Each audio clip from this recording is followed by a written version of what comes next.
खिलाफत का मतलब होता है कि जब अल्लाह से डरने वाले प्रूवन रिकॉर्ड के साथ लोगों को पता हो कि ये वाकई अल्लाह से डरने वाला अपने मकसद में, इल्म में, अपने तकवा में, अपने मामलात में, अपने मकसद में बिल्कुल क्लियर अल्लाह रसूल के ऊपर हमें आखिरत की गारंटी जो है ना, इसके पीछे चलने में मिल सकती है। वो लोग इकट्ठे हो जाएं और वो लोग फैसला करें आपस में मिल के कि कौन और कैसे ये अमूर चलाएगा, और किसी भी लेवल के ऊपर, चूंकि वो अल्लाह से डरने वाले और आलिम और मुदब्बर लोग होते हैं, वो ऐसा कोई कानून नहीं बनाते हुए जो कि अल्लाह और उसके रसूल सल्लल्लाहु अलैहि वसल्लम से किसी भी लेवल के ऊपर अपने फ़लसफ़े में, अपने मामलात में, उसके प्रोसेसेस में, उसके फ़िक़्ह में किसी भी लेवल के ऊपर काउंटर नहीं करेंगे। और पूरी सोच विचार के साथ तदबीर कर करके, तदबीक कर करके, इस्तेमाल कर करके, सब चीज़ें करके वो ऐसे लॉज एंड रेगुलेशंस को current era of thought, current era of whatever is going on at economical, financial, social, individual matters को ये मद्देनज़र रखते हुए उन तमाम चीज़ों को वो एक स्ट्रक्चर करके एक सिस्टम बनाएंगे, उसको खिलाफत कहते हैं। और डेमोक्रेसी होती है कि every Tom, every Dick, every Harry is going to come इन।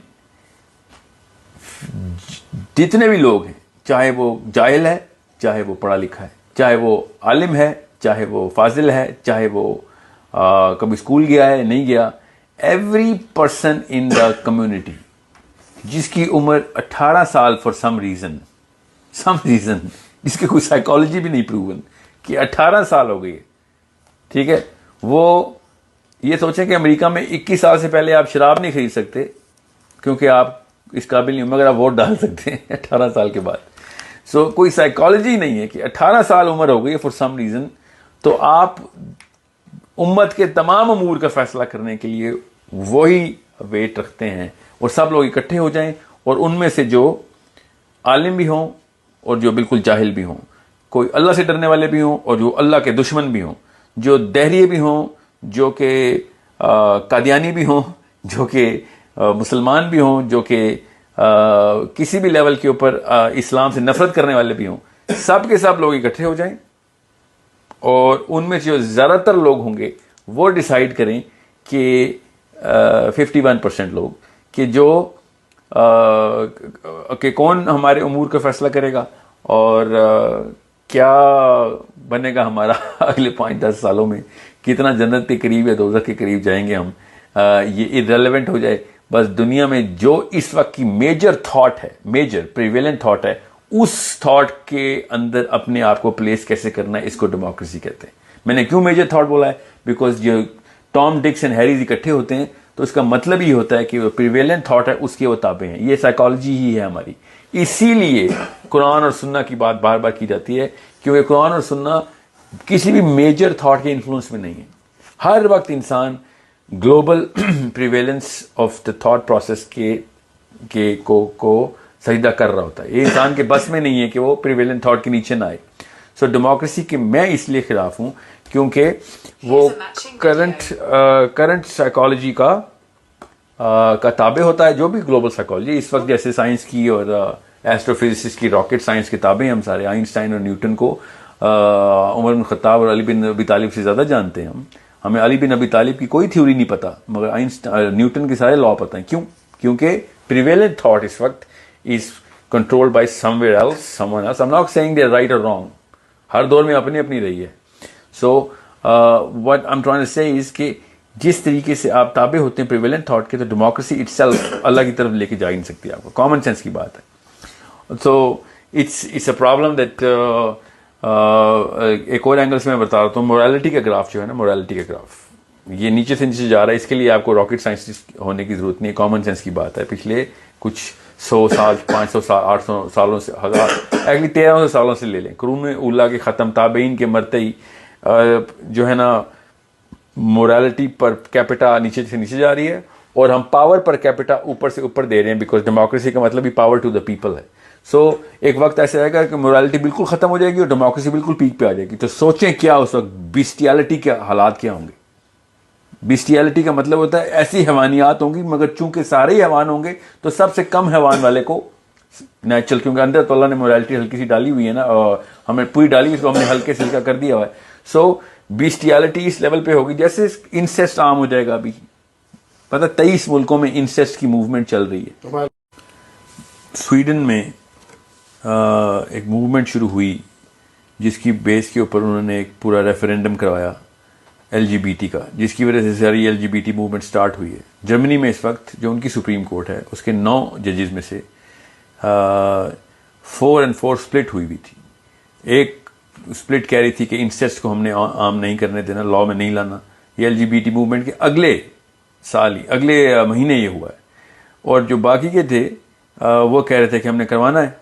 सो जो 9th जज था उसको उन्होंने कहा कि आप क्यों डिस्प्यूट कर रहे हैं, तो ही सेड कि मेरी उस क्लस्टर से बात चल रही है उन जजेस से कि जो ना कर रहे हैं, और उनका रैशनल बड़ा स्ट्रांग है। और वो क्या रैशनल दे रहे थे जो इंसेस्ट के खिलाफ थे, कि साइंस के रिजल्ट्स अभी तक आए नहीं हैं कि जेनेटिक जो जीन है वो रिसेसिव है या डोमिनेंट हो जाएगी अगर हम माँ बेटे की शादी करा दें या बहन भाई की शादी करा दें, तो ये ना वो डोमिनेंट हो जाए वो जीन, तो बीमारियां हो जाएं। इस बेस के ऊपर वो इंसेस्ट को आम नहीं उस पर वो वीटो कर रहे थे वो जजेस। सो अगर वो साइंस के रिजल्ट्स अगर ऐसे आ गए कि उससे बीमारी ऐसे आगे नहीं जाएगी तो वो भी यस कर देंगे। LGBT का बिल कैसे पास हुआ था सेनेट में? You think people don't know? आपको खुद पता होना चाहिए कि किस तरीके से इस तरीके ये वाले जो बिस्टियलिटी के लॉज हैं वो तक पूरे अवाम ने ऐसे एक्सेप्ट करवाए। Even though most of America does not even believe in LGBT, उसके खिलाफ भी उसी तरह मूवमेंट होती है। बट यही तो power of democracy combined with the lowest possible brink of morality जिस पे हम इस वक्त बैठे हुए हैं, इसका कॉम्बिनेशन से इस तरह के समरात होते हैं। और मैं सिर्फ एक एक्सेप्शन नहीं बता रहा हूँ, LGBT का तो एक साइकोलॉजिकल रिपल्शन है मुस्लिम उम्मा में, इसलिए मैंने आपको किसी एग्जाम्पल दिया, वरना और बड़े काम हैं जो कि अल्लाह रसूल के खिलाफ हमने कर दिए हैं, इसकी रिपल्शन ही नहीं है हमारे अंदर। तो मैं वो आपको वो बात बताऊंगा तो आप कहेंगे इससे क्या फ़र्क पड़ता है। So right now I am trying to hit that note which hurts the most in your brain. That nerve should actually know कि डेमोक्रेसी का, मैं डेमोक्रेसी के खिलाफ नहीं हूँ, मगर तब डेमोक्रेसी किसी काम की आएगी जब मोरालिटी का ग्राफ भी ऊपर होगा पर कैपिटा का।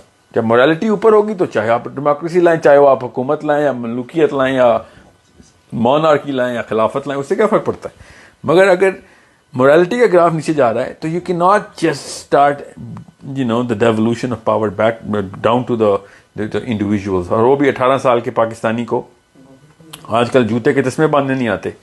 18 साल के पाकिस्तान का बच्चा इस वक्त O लेवल कर रहा है, वो बताएगा कि ग्रेटर लॉज लीगल सिस्टम का इंचार्ज कौन होगा और अकाउंटेबिलिटी का इंचार्ज कौन होगा।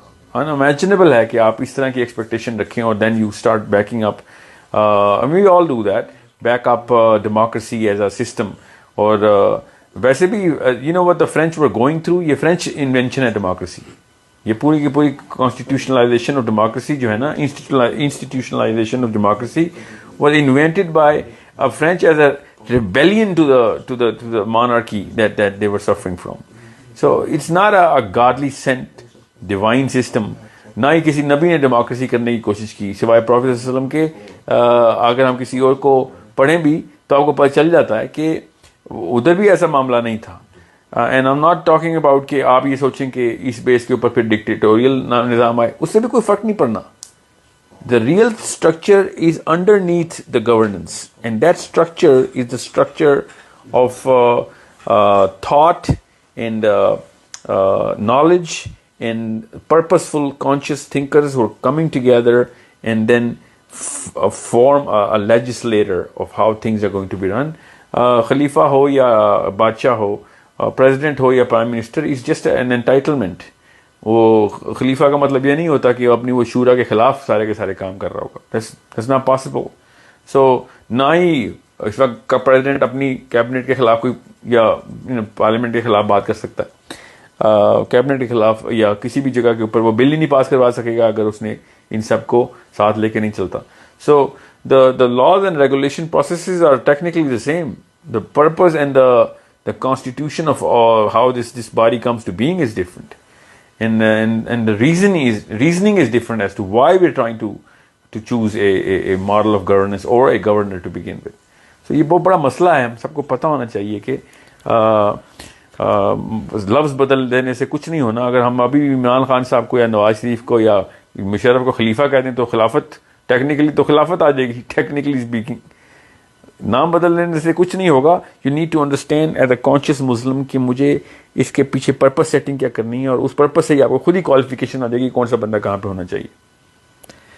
इस्लामिक डेमोक्रेसी का जिक्र होता है कि वो बेसिकली जिस तरह जो प्राइम मिनिस्टर है वो खलीफा है और पार्लियामेंट जो है वो शूरा है.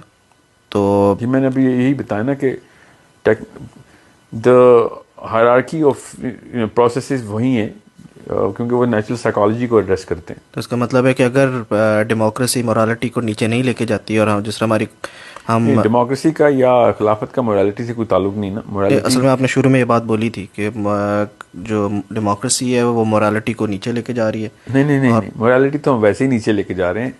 Democracy power to the people है ना. जब पीपल सारे के सारे करप्ट हो ही जा रहे हैं, पर कैपिटा करप्शन ज़्यादा हो रही है ना, नॉलेज कम हो रहा है, इंफॉर्मेशन ज़्यादा हो रही है, इतनी सारी नफसानी अवेलेबिलिटी ऑफ थिंग्स ज़्यादा से ज़्यादा बढ़ रही है, तो ज़ाहिर है फिर हमने पर्पस से दूर ही होना है. तो डेमोक्रेसी का कसूर तो नहीं है ना फिर, तो ये तो लोगों का कसूर है. मैं ये बता रहा हूँ कि उन लोगों का कसूर है कि जिनको ये नहीं पता कि मोरालिटी नीचे होने से आप ऐसा इंस्ट्रूमेंट नहीं इंट्रोड्यूस कर सकते कि जो सबसे लोएस्ट कॉमन डिनोमिनेटर को भी वही पावर दे रहा हो.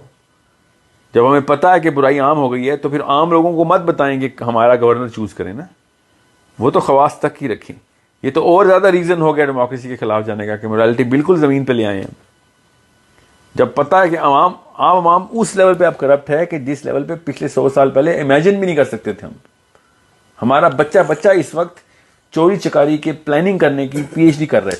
बच्चा छोटे से छोटी चोरी और बड़े से बड़ी चोरी भी. पहले तो सिर्फ बुजुर्गान का काम था फ्रॉड करना, बुजुर्गान का काम था 2 नंबरी रिश्वत और ये वो. At this age the factor of how naive a human being was जो बहुत ज़्यादा था पहले. People did not even know of the crimes जो कि इस वक्त के बच्चे मास्टर कर चुके हैं. So ये LGBT तो छोटा सा मसला है compared to the bigger crimes that human beings are committing at a grand level, in a global level. And it's called industrialization of the fiber जो कि क्रिएट किया जाता है, बाकायदा क्रिएट किया जाता है कि किस लेवल की मोरालिटी जो है ना एक्सेप्टेबल है. और इसीलिए वो रिलेटिव मोरलिज्म का कॉन्सेप्ट आ गया अब दुनिया में, जो पहले कभी था नहीं. फिर सोच वैसे ही करप्शन की तरफ जा रही थी. मॉडर्निज्म का दौर खत्म हुआ और पोस्ट मॉडर्निज्म में तो कोई कसर बची ही नहीं. अब हर बंदा अपने आप को वलीउल्लाह समझेगा कि मैं थॉट प्रोसेस का इमाम गजाली हूँ और मेरे से बेहतर कोई नहीं समझ सका कि डेल्फी के उस ऑरेकल के ऊपर नो थायसेल्फ का जुमला लिखा क्यों हुआ था. So it's a bigger problem. We better understand कि किस लेवल पे हमने कौन सी इंस्टीट्यूशन को यूज़ करना है. डेमोक्रेसी का इंस्टीट्यूशन इस लेवल की मोरालिटी के ऊपर एक बहुत बड़ा साइड इफेक्ट क्रिएट करेगा.